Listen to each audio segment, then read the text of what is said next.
You are magical. Hi there, I'm Julie Turner, julieturner.ca, and I'm here this week with your weekly reading. I guess I'm here today with your weekly reading. It's more appropriate.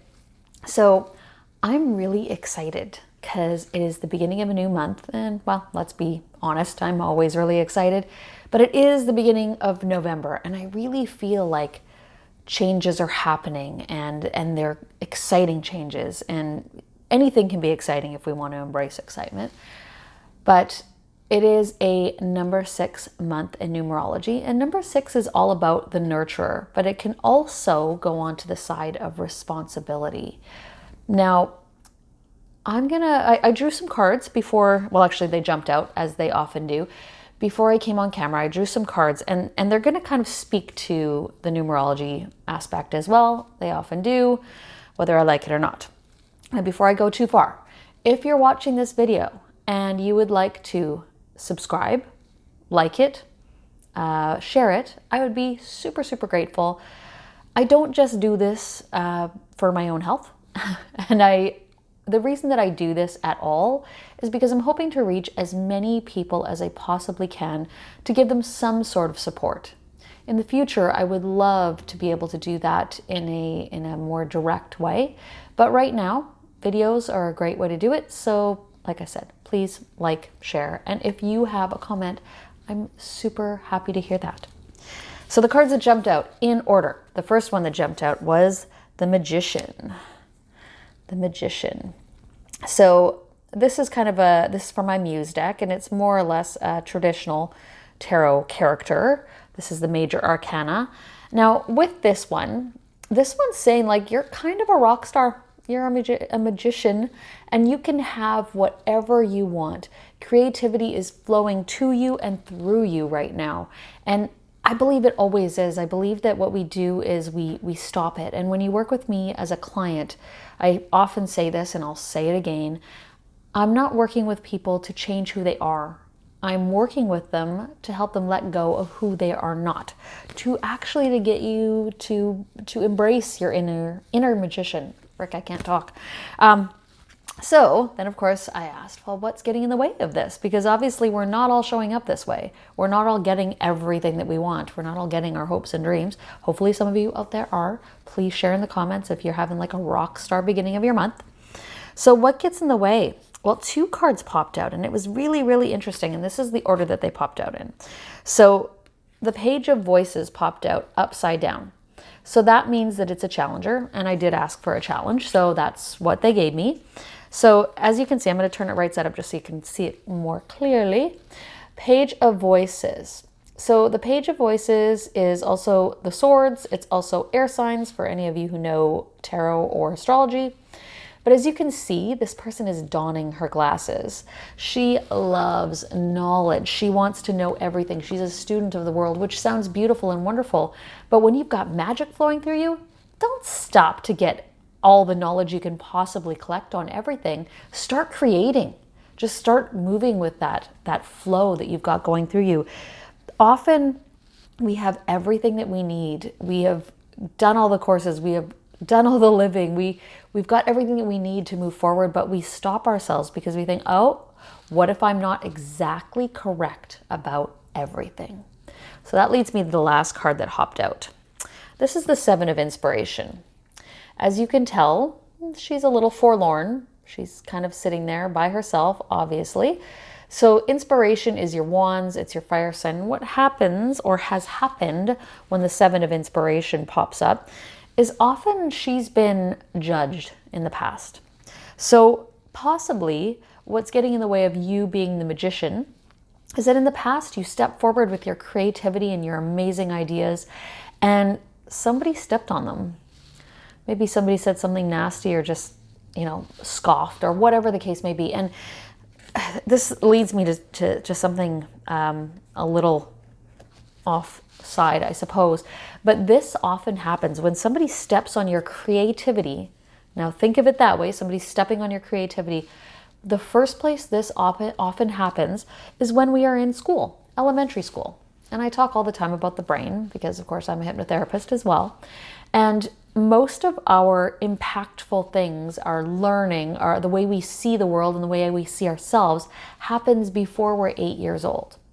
So what happens if you're in art class and little Bobby beside you is like a freaking rock star and draws a horse that looks like a horse, and yours maybe looks a little more like a platypus or something else?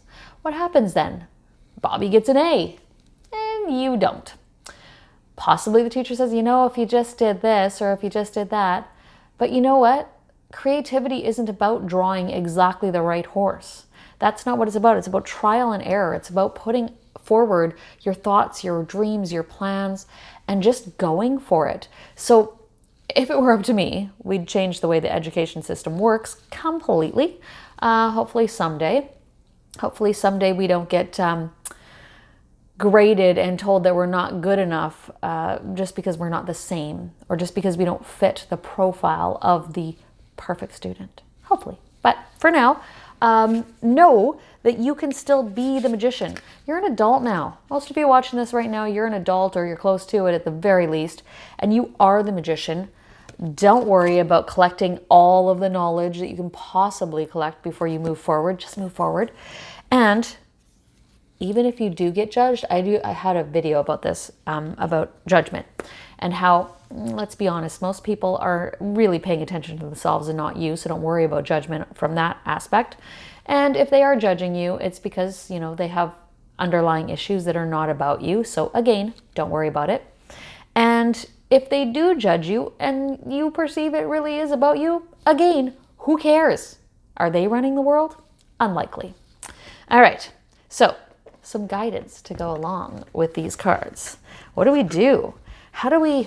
This is a good question. How do we move forward, even though we've got all these fears about our magic, about what is true to us? We've got all these fears like, oh my goodness, is the world ready for this? Or is my family ready for this? Well, look at that, cards jumping out. Okay, how do you move forward with this? I don't know whether you're going to embrace this or not, but I can only tell you what the cards told me, and it's something that I would have said anyways, and probably already did. I have to watch the video again to actually see what I say. What jumped out was the lady in the mirror. So how do you move forward? Being that magician, putting your ideas forward without fear of judgment, is by understanding that you are the only person that can truly judge you. Look in that mirror or that pond, whatever the case may be, and know that you are truly the only person judging you, and it's your judgment that you have to let go of. It's your judgment that you have to release before you can fully move forward in this world. Now, whose energy shall we embrace to do this? Because again, I get that it's not always that easy. And if you'd like to work with me, because I really do, I have so many different tools to help you remove those blocks. Again, remember, it's not about changing who you are, it's about letting go of who you're not. I'm writing my next book right now, and yes, I already have one. I'm writing my next book right now, and I've decided the title of it is The Storm Inside the Stoic.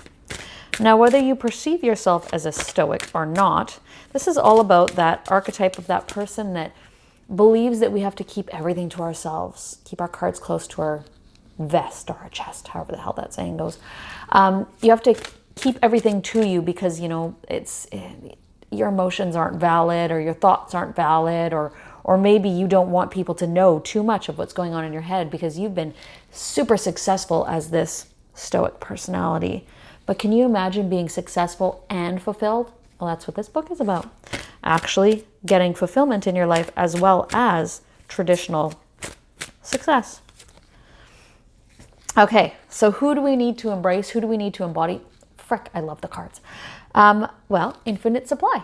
That's who we need to embrace. So just as I was saying, you might be, sorry, I'm bouncing the card all over the place. You might be that person that's like, I can't let go of these belief systems. I have to continue to be the Stoic because I've been successful this way. If you are that person, which many of you probably are, just understand that the supply is infinite. You don't have to hold on to anything tooth and nail. You already have those attributes. Now you need to let the other ones show. So, again, julieturner.ca, be the magician. Don't worry about more knowledge. You've got exactly what you need to put your creative ideas forward. Now, that doesn't mean that we shouldn't search for knowledge in the future, but for your creative project that you want to put forward, you are ready. Just freaking move. Just go forward. And the only person that's really judging you is you. There is infinite supply. All of these things that you think, oh my goodness, I can't show that. You can. Trust me, you can. All right. Enjoy the rest of your week. If you have any questions, please reach out to me. Again, like, subscribe, share. I would be super grateful. Have a wonderful evening, afternoon, or morning, whatever time you're watching this. Bye for now.